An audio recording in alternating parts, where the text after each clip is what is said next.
এই সৎসঙ্গে উপস্থিত থাকা সম্ভব হয়নি। কিন্তু যাই হোক, আজকে এই সুযোগটি পেয়ে খুবই ভালো লাগছে। আর এইটা দেখেও খুবই অত্যন্ত ভালো লাগছে যে আপনাদের এই প্রাতকালীন এই অনলাইন সৎসঙ্গে দেশের বিভিন্ন প্রান্ত থেকে মানুষ যুক্ত হয়ে আছে।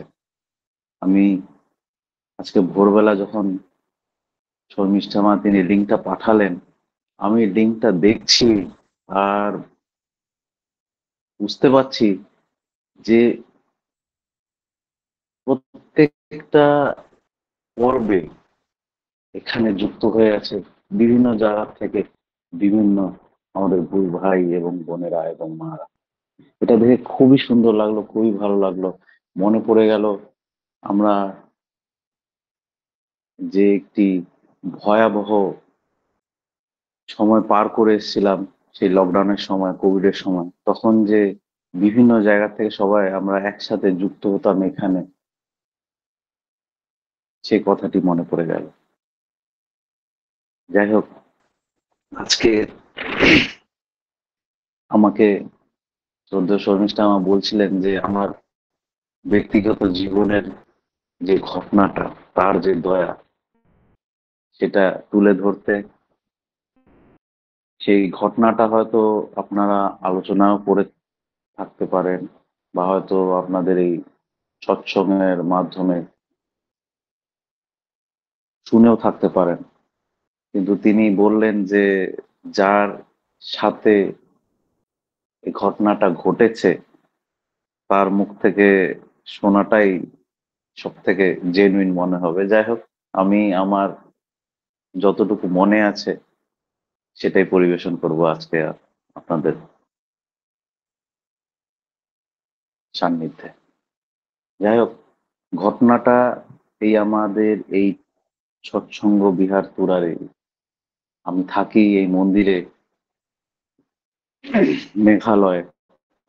তুরাপুর একটি জায়গা, আপনারা মেঘালয় হয়তো নাম শুনলে সবসময় আপনাদের চেহারা এবং আপনাদের মনে হয়তো শিলংয়ের কথাটাই মনে পড়বে। কিন্তু ঠিক একইভাবে তুরা বলেও একটি জায়গা আছে, সেটাও পাহাড়ি জায়গা, খুব প্রতিকূল একটি জায়গা। সেই জায়গায় এই শ্রী মন্দির, আমাদের মেঘালয় যে 4টে শ্রীমন্দির আছে, সব থেকে প্রথম যে শ্রীমন্দির উদ্বোধন হয়, উদ্বোধন সঠিক বলবো না, প্রথম যে শ্রীমন্দিরে অন্নভোগ শুরু হয় শিলংয়েরও আগে, সেটা হলো আমাদের এই তুরা শ্রীমন্দির। এই শ্রীমন্দির নিয়েই আমার এই ঘটনাটা। ঘটনাটা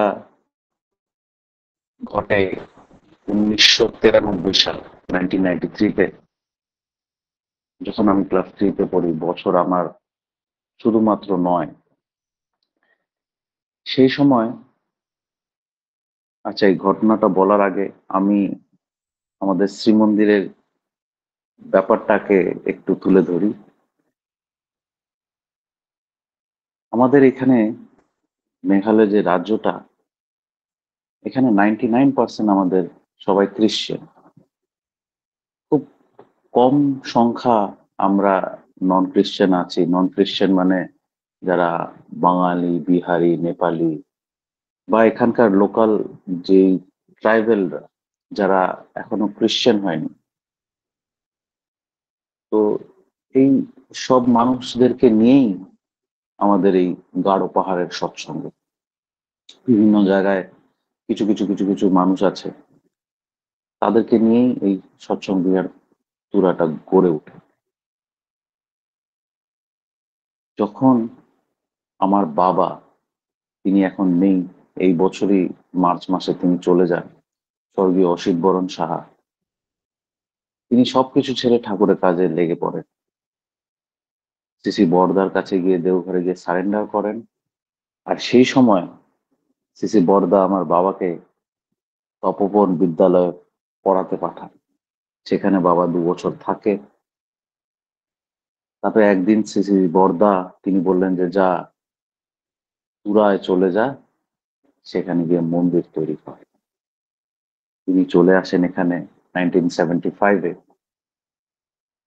তারপরে আমাদের এখানে দোতলা একটি শ্রীমন্দির তৈরি হয়।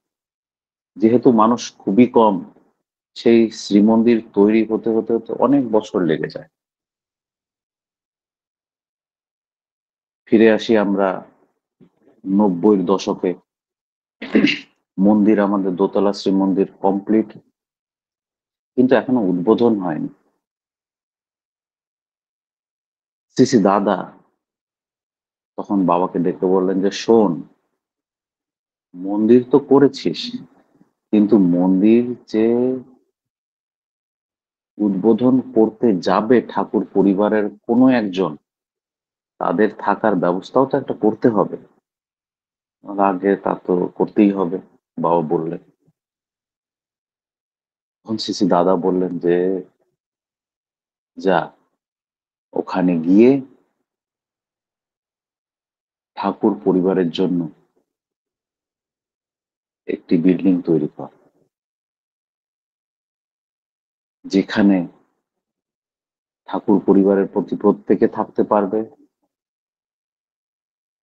ঠাকুর ভান্ডারাও থাকবে, মন্দিরে যারা উপস্থিত যেই সব মানুষরা আছে তারাও থাকতে পাবেন, এবং যারা গ্রামের থেকে যারা পড়াশোনার ব্যাপারে যেই সব ছোট ভাইরা পড়তে আসবে তারাও যাতে থাকতে পারে, এই তিনি বলে পাঠালেন। এত সবকিছু বলার কারণটাই হলো,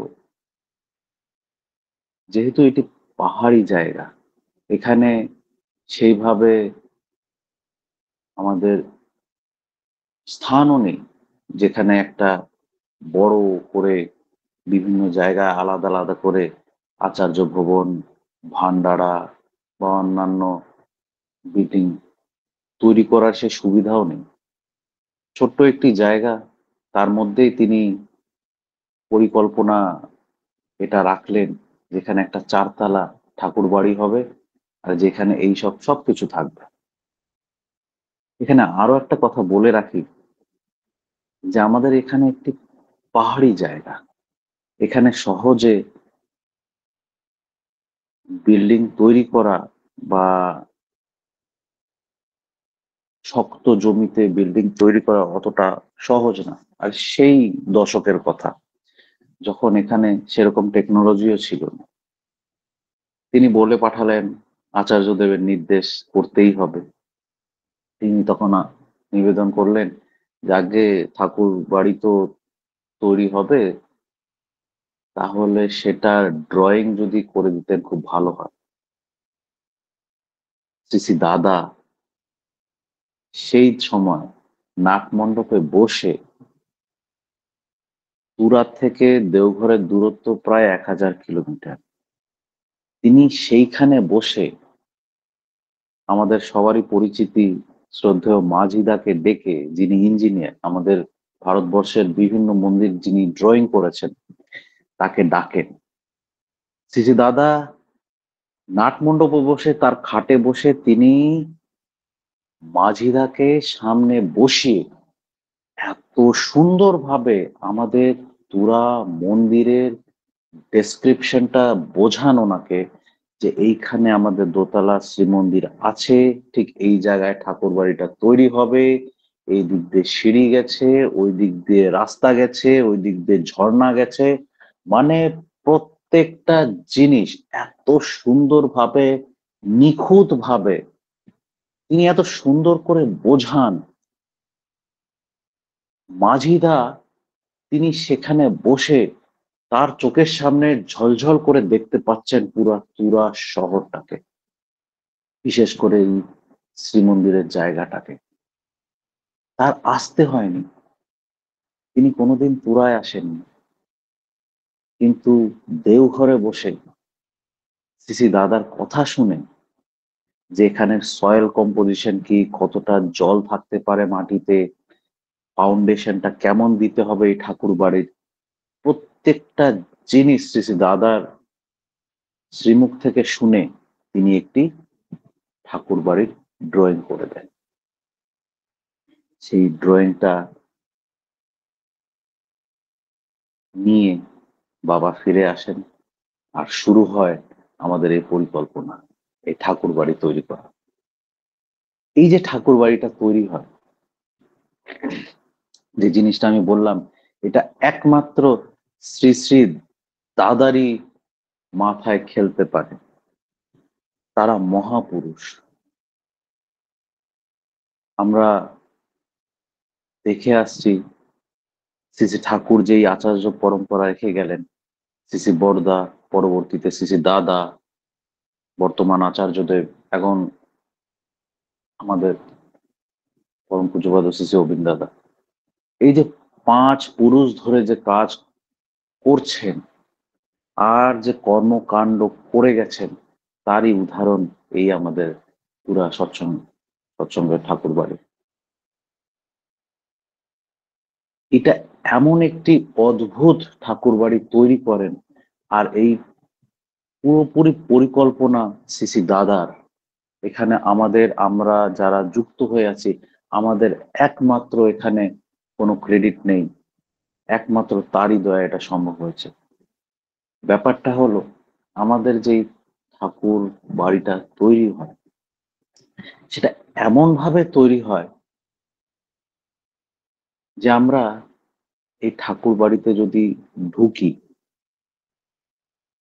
আমরা যদি ঠাকুর পরিবারের যে তালাটা, 4 তলায় ঠাকুর বাড়ি, যেই তালায় ঠাকুর পরিবাররা আছেন, সেখানে যদি ওই তালাতে যাই, বা যেই তালায় আমাদের ভান্ডার আর প্রসাদ পাওয়া যাবে সেই তালায় যাই, বা গেস্ট হাউস যে তালায় আছে সেই তালায় যদি আমরা যেতে চাই, তাহলে আমাদের রাস্তার থেকে সরাসরি 4 তলার ছাদে উঠতে হবে আর নিচে নামতে হবে। আমরা সাধারণত দেখি সমতল জায়গায়, বিশেষ করে আহ ভারতবর্ষের যেসব সমতল জায়গায় যেসব বিল্ডিং গুলো তৈরি হয়, আমরা যদি রাস্তা থেকে সেই বিল্ডিং এ ঢুকি, আমাদের কোনো এক তলায় যেতে হলে, 3 তলা হোক, 4 তলায় হোক, 5 তলা হোক, যে তলায় যেতে হলে আমাদের সেই রাস্তা থেকে বিল্ডিং এ ঢুকে উপরে উঠতে হবে। বেরোতে গেলে আমাদের সেই বিল্ডিং থেকে নিচে নেমে বেরোতে হবে। শ্রী শ্রী দাদা এই তুরা সৎসঙ্গ বিহারে যে ঠাকুর বাড়িটা তৈরি করলেন, সেইটা পুরোপুরি উল্টো। আমাদের যদি ঢুকতে হয়, তাহলে আমাদের ছাদের থেকে নিচে নামতে হবে। আমরা যদি 1 তলা, 2 তলা, 3 তলা, যেই তালায় থাকি না কেন, আমরা যদি সেই তালার থেকে বেরোতে চাই, রাস্তায় যেতে চাই, তাহলে আমাদের বেয়ে বেয়ে একদম 4 তলা ছাদে উঠতে হবে। তারপরে রাস্তায় গিয়ে যেখানে যাই আমরা সেখানে যেতে পারি। এই যে একটা অদ্ভুত ঠাকুর বাড়ি তিনি তৈরি করে দিয়ে গেলেন, সেই সময়, সেই দশকে আমাদের এই তুরা বলে যে জায়গাটিতে সেরকম কোনো বিল্ডিংই ছিল না, সেরকম কোনো কনস্ট্রাকশনই হয়নি। এই বিল্ডিং দেখতে, এই কনস্ট্রাকশন দেখতে এখানে লোকাল মানুষরা, ইঞ্জিনিয়াররা সবাই আসতেন, দেখতেন, আর জিজ্ঞাসা করে যেতেন যে এইটার কে বানিয়েছে, এটা কে ডিজাইনটা করেছে। লোকাল যারা ইঞ্জিনিয়ার আছে, সিভিল ইঞ্জিনিয়ার, তারাও আশ্চর্য হয়ে যেত যে এটা কিভাবে সম্ভব। যাই হোক, এটা তারই দয়া সম্ভব হয়ে উঠেছিল। আর প্রায় 1993 সালে, 1993-তে এই ঠাকুর বাড়ির পুরো 4 তলা ছাদ ঢালাই হয়ে কমপ্লিট হয়ে যায়। তো যখন আমাদের ঠাকুর বাড়ির ছাদটা ঢালাই হয়ে যায়, 4 তলা ছাদ, মানে আর এর উপর আর কোনো ছাদ নেই, মানে 4 তলা ছাদ ঢালাই হয়ে গেল, মানে আমাদের এখন কনস্ট্রাকশনটা হয়ে গেছে, এখন শুধু ভিতরের ইন্টেরিয়ার কাজগুলো বাকি আছে। যাই হোক, ছাদটা যখন ঢালাই হয়ে যায়, বাবা সঙ্গে সঙ্গে দেওঘরের দিকে রওনা দেন, তাকে এই সুখবরটি জানানোর জন্য যে তার আশীর্বাদে যে ঠাকুর বাড়িটা সেটা তৈরি হয়ে গেছে। বাবা পৌঁছান, পৌঁছে তিনি ট্রেনে হয়তো গিয়ে পৌঁছান। যখন পৌঁছে তিনি আমাদের সেন্টিনারি গেস্ট হাউসে ঢোকে, তখন দৌড়ে দৌড়ে আমাদের রোহিতোষ দা, আমাদের, আপনারা হয়তো জানেন, সিজি দাদার সাথে থাকতেন, এখনো তিনি আছেন দেওঘরে, শুদ্ধ রোহিতোষ দা, তিনি দৌড়ে দৌড়ে আসেন সেন্টিনারিতে, বলে অসিত দা আপনাকে সিসি দাদা ডাকছেন, আপনার এক্ষুনি আসেন। বাবা রীতিমতো রেডি হয়ে চলে গেলেন সিসি দাদার কাছে। সিসি দাদায় দেখার সাথে সাথে বললেন যে বল, কি ব্যাপার।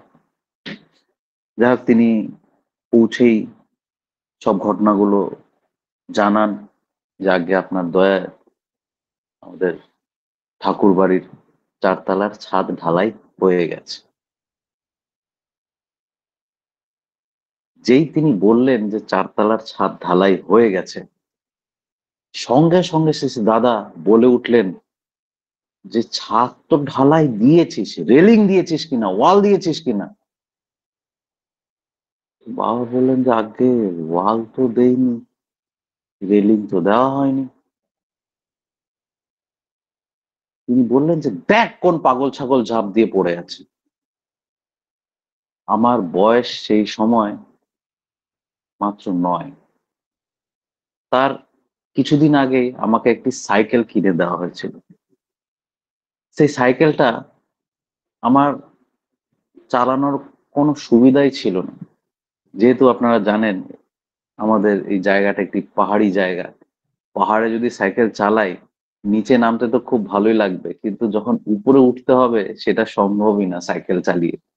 যাই হোক, আর রাস্তায় গাড়ি ঘোড়া চলে, বয়সও আমার খুবই কম, তো আমার রাস্তায় চালানোরও অনুমতি ছিল না। যখনই 4 তলা ঠাকুর বাড়ি তৈরি হলো, আর যে কথাটা একটু আগে আমি বললাম যে একদম রাস্তার সাথেই আমাদের 4 তলা ছাদ, আমার এতটাই আনন্দ হচ্ছিল যে এখন তো সাইকেল চালানোর জায়গা হয়ে গেছে আমার। আর এই ঠাকুর বাড়িটা যে তৈরি হয়েছে বিশাল বড়, ছাদটা অনেকটাই বড়, সেখানে খুব সুন্দরভাবে সাইকেল চালানো যেতে পারে। যখন বিল্ডিং কমপ্লিট হয়ে যায়, আমি রীতিমতো সেই ছাদে সাইকেল চালাতে শুরু করি। সাইকেল চালাতে চালাতে চালাতে বিভিন্ন অনেক বেশ কিছুদিন চালিয়েছি, কিন্তু সেই দিন কি যে একটা ঘটনা ঘটলো, একটি অদ্ভুত ঘটনা।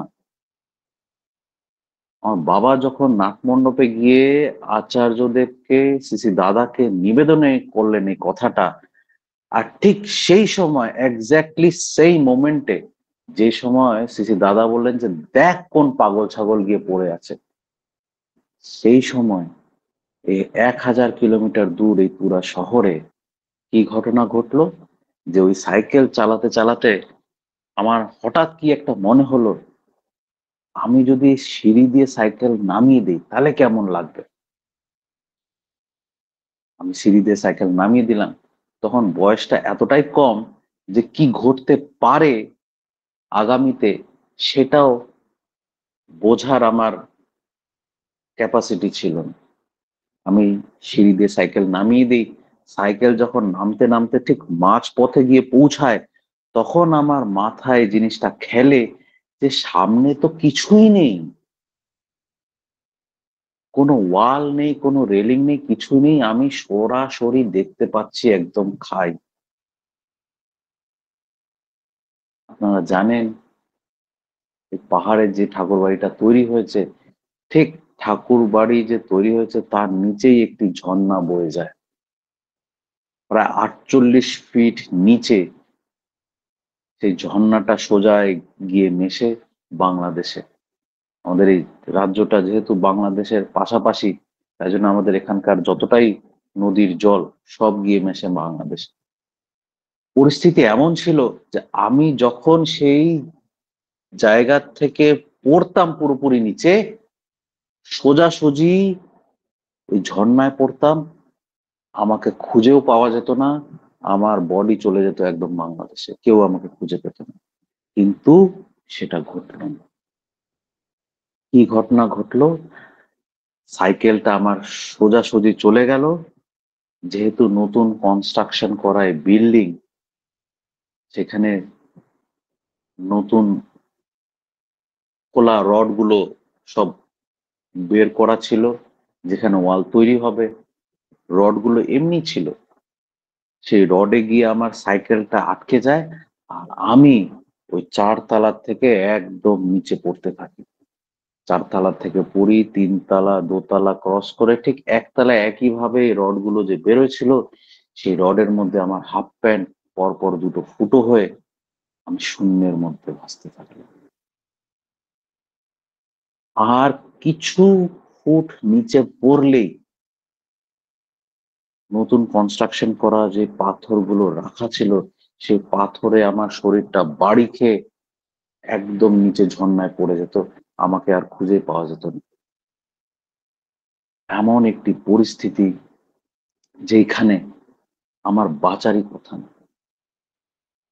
সঙ্গে সঙ্গে নিচের থেকে যারা যারা ছিলেন, তারা আমাকে তুলে উপরে নিয়ে আসে আমাদের ঘরটায়। আমি যখন নিচে তাকাই, যেই মুহূর্তে আমি যখন নিচে তাকাই, সেই মুহূর্তে আমার জ্ঞান হারিয়ে যায়। আমি কিচ্ছু জানতে পারতাম, মানে জানি না কি ঘটেছে সেই সময়। আমি বুঝতে পারছি যে আমি পড়ছি, কিন্তু পড়ে যে কোথায় আটকালাম, কি হলাম, কিচ্ছু বুঝতে পারিনি। যে সময় আমাকে উপরে নিয়ে গিয়ে খাটে শোয়ানো হলো, ঠিক সেই সময় আমার জ্ঞানটা আসে। সবাই খুব ব্যস্ত হয়ে যায় যে কি হলো কি না হলো, শরীরে আমি কোনো চোট পেলাম কিনা। আমি 4 তলার থেকে সোজাসুজি গিয়ে আমি 1 তলায় গিয়ে আটকে থাকলাম, ঝুলে থাকলাম। শরীরে কোনো একটা আঁচড় নেই, কিচ্ছু নেই। সবাই ভয় পেয়ে গেল যে আমার শরীরের ভিতরে কিছু হলো কিনা। সঙ্গে সঙ্গে হসপিটালে নিয়ে যাওয়া হলো। আমার পুরো উপর থেকে নিচ অব্দি পুরো এক্স-রে করা হলো। কোনো জায়গায় কোনো চিহ্ন পাওয়া গেল না, না হাড্ডি ভাঙার, ফ্র্যাকচার হওয়ার, কিচ্ছু নেই। ডাক্তার রিলিজ করে দিল যে বাচ্চার তো কিছুই হয়নি, নিয়ে যান। আমি ফিরে এলাম মন্দিরে। রীতিমতো হাঁটছি, কথা বলছি। শরীরে আমার একটা আঁচড়ও নেই, একটা ব্যথাও নেই, কিচ্ছু নেই। তখন আমাদের মোবাইল ফোনের সুবিধা ছিল না। সুবিধা ছিল শুধু একমাত্র ল্যান্ডলাইনের। এখান থেকে, মন্দির থেকে ফোন যায় দেওঘরে। আমরা হয়তো, খেয়াল আছে কিনা আপনাদের, আমাদের ঠিক সঞ্জীব দা এবং আশুদার দুটো ঘরের মাঝখানে একটি ল্যান্ডলাইন রাখা ছিল। নাম্বারও আলোচনায় দেওয়া ছিল, কারোর যদি কোনো প্রয়োজন থাকে সেই ল্যান্ডলাইনে ফোন করতে পারে। রীতিমতো এখান থেকে ফোন যায় দেওঘরে। আর যেহেতু সে ফোনটা বাইরে রাখা ছিল, সেটা যে কেউ মানুষ, বিশেষ করে দেওঘরেরই মানুষ, তারা রিসিভ করতেন। বাইরের কেউ রিসিভ করতেন না, যারা স্থানীয় তারাই রিসিভ করতেন। সেদিন কে যে রিসিভ করেছেন আমরাও ঠিক জানতাম না, বা জানিও না আজ অব্দি। এখান থেকে একটা বার্তা জানানো হয় যে দেওঘরে উপস্থিত শ্রদ্ধেয় অসিত দাকে এই খবরটা জানিয়ে দেবে। তো তিনি বললেন ঠিক আছে, জানিয়ে দিব। এখান থেকে যে খবরটা দেওয়া হয় দেওঘরে, সেটা হলো যে ছেলে ছাদ থেকে পড়ে গেছে। মানে অনেক বড় ঘটনার আমি সারাংশটা বলছি, শুধু যে ছেলে ছাদ থেকে পড়ে গেছে। সেই খবরটা যখন বাবার কাছে পৌঁছায়, সেটা হয়ে যায় যে ছেলে খাট থেকে পড়ে গেছে। তো বাবা ভাবছে ছায় ছেলে খাট থেকে পড়তেই পারে, এটা আর এত বড় কি ব্যাপার। যাই হোক, তিনি সেই সময় অতটা গুরুত্ব দেননি। কিন্তু সন্ধেবেলায় তিনি যখন পিসিও থেকে ফোন করে খবর নেন যে কি হয়েছে, কি ব্যাপার, তিনি তখন পুরো বৃত্তান্ত বুঝতে পারেন যে আসল ব্যাপারটা কি। যাই হোক, তিনি সবকিছু শুনে আবার চলে যান সিসি দাদার কাছে। তিনি যখন উপস্থিত থাকেন নাট মণ্ডপে দর্শন প্রণামের সময় সন্ধ্যাবেলা, সিসি দাদার সান্নিধ্যে বাবা গিয়ে এই খবরটা তিনি জানান যে আগে এরকম অনিশ নতুন ঠাকুর বাড়ির সেই 4 তলা ছাদ থেকে পড়ে নিচে 1 তলায় আটকে থাকে। শরীরে কোনো কিছু হয়নি, সুস্থ আছে, ভালো আছে। সিসি দাদা সবকিছু শুনে বলেন যে, শোন, বাবাকে বলছেন তিনি, তুই সবকিছু ছেড়ে ঠাকুরের কাজ করিস বলে তোর ছেলেকে আজকে ঠাকুর বাঁচিয়ে দিয়েছে। তোর ছেলে যখন ওই 4 তলা ছাদের থেকে পড়ছিল, শ্রী শ্রী ঠাকুর আমার দিকে না তাকিয়ে, সিসি দাদা তার আঙুল দিয়ে নিজের বুকের দিয়ে ইঙ্গিত দিয়ে বললেন যে, আমার দিকে না তাকিয়ে তোর ছেলের দিকে তাকিয়েছিল বলে তোর ছেলে আজকে জীবন ফিরে পেয়েছে। সিসি ঠাকুর 2 হাত ধরে তোর ছেলেকে বাঁচিয়ে দিয়েছে। আমি 10,000 মাইল দূর থেকে দেখতে পারি কে কি করে। সিসি দাদা বলছেন যে তিনি 10,000 মাইল দূর থেকে দেখতে পারেন যে কে কি করছে। আর তিনি এটাও বললেন যে আমাকে যে ঠাকুরের মতন করে ভাববে, ঠাকুরের মতন করেই পাবে। আমরা আজকে সেইটা প্রত্যেকে সরাসরি এই উদাহরণটা দেখতে পাচ্ছি যে আমরা যে আচার্য পরম্পরার যে যারা আছেন বা বর্তমান আচার্যদেব, তাকে আমরা যদি সেটা বলে ভাবি, সেটা বলেই পাবো। শ্রী ঠাকুর বলে যদি আমরা ভাবি, আমরা শ্রী ঠাকুর বলেই পাবো। তিনি এত সুন্দরভাবে সে কথাটা বুঝিয়ে দিলেন যে শ্রী ঠাকুরের যেই আচার্য পরম্পরা রেখে যাওয়ার কারণটা কি, কেন তিনি রেখে গেলেন, কেন আমরা তাকে দেখে তার তিনি যে আচরণ করে দেখাচ্ছেন। আচার্য মানেই হলো আচরণ করে দেখা। আচরণ করে কাকে দেখাচ্ছেন? আমাদেরকে দেখাচ্ছেন। কেন দেখাচ্ছেন? যাতে আমরা তার কথা শুনে তিনি কিভাবে চলেন সেই সব দেখে, সেগুলো অনুসরণ করে, অনুকরণ করে আমরা যাতে আমাদের জীবনে সেই জিনিসটাকে প্রকাশ করতে পারি, আমাদের জীবনে আরো যাতে বৃদ্ধি, ভালোবাসা, আনুগত্য সব আসে আমাদের মনে। তিনি এত সুন্দরভাবে বুঝিয়ে দিলেন যে কিভাবে চলতে হবে, কিভাবে মানতে হবে, কার কথা শুনে চলতে হবে। আমরা, তিনি নেই এখন শ্রী দাদা, কিন্তু তিনি রেখে গেলেন আমাদের বর্তমান আচার্যদেবকে। আমাদের আচার্যদেব, তিনি বেশ কিছুদিন আগ অব্দি তিনি কোনো কিছু প্রকাশ করতেন না। আমরা যারা বিশেষ করে ছোট ছোট ঘটনা তার সাথে, আমাদের প্রত্যেকের সাথে হয়তো কিছু না কিছু ঘটনা এমনই আছে যেখানে আমরা সরাসরি বুঝতে পারি যে তিনি তো অন্তর্যামী। তার দয়া না থাকলে আমরা হয়তো আমার জীবন ফিরে পেতাম না। আমাদের প্রত্যেকের জীবনে কোনো না কোনো ঘটনা নিশ্চয়ই আছে, সেটা আমি বিশ্বাস করি। আমার জীবনে ঘটেছে, শুধু একটা ঘটনা নয়, আমার জীবনে অনেক ঘটনা ঘটেছে যেখানে আমি প্রতি মুহূর্তে বুঝতে পারি যে এইটা তো একমাত্র তারই দয়া। তার দয়া না থাকলে সেটা সম্ভবই না। বর্তমান আচার্যদেব এখন বিভিন্ন সময় তিনি প্রকাশও করে ফেলছেন যে তিনি আচার্য, তিনি ঠাকুরের একটি রূপ। শ্রী দাদা যে কথাটা বলে গেছিলেন, আমরা সেটা এখন অজস্র প্রমাণ পাচ্ছি। শুধু পরম পূজ্যপাদ শ্রী আচার্যদেবের ব্যাপারটা নয়, এখন পরম পূজ্যপাদ শ্রী অবিন্দার ব্যাপারেও, অবিন্দার বিষয় তিনি যেসব কথা বলছেন, দেখা যাচ্ছে অনেক সময় তাই ঘটছে, তাই হচ্ছে। আজকে আপনাদের সান্নিধ্যে এই আমার ব্যক্তিগত জীবনে তার দয়ার ঘটনা আপনাদের সান্নিধ্যে রাখার জন্য আমি খুবই আনন্দিত। আর ধন্যবাদ আপনাদের কর্তৃপক্ষদের, যারা আমাকে এই সুযোগটা করে দিয়েছে। যাই হোক, সময় অনেক হয়ে এসছে। আধা ঘন্টা পার হয়ে গেছে। আমি আমার প্রসঙ্গ আর দীর্ঘায়ু করব না।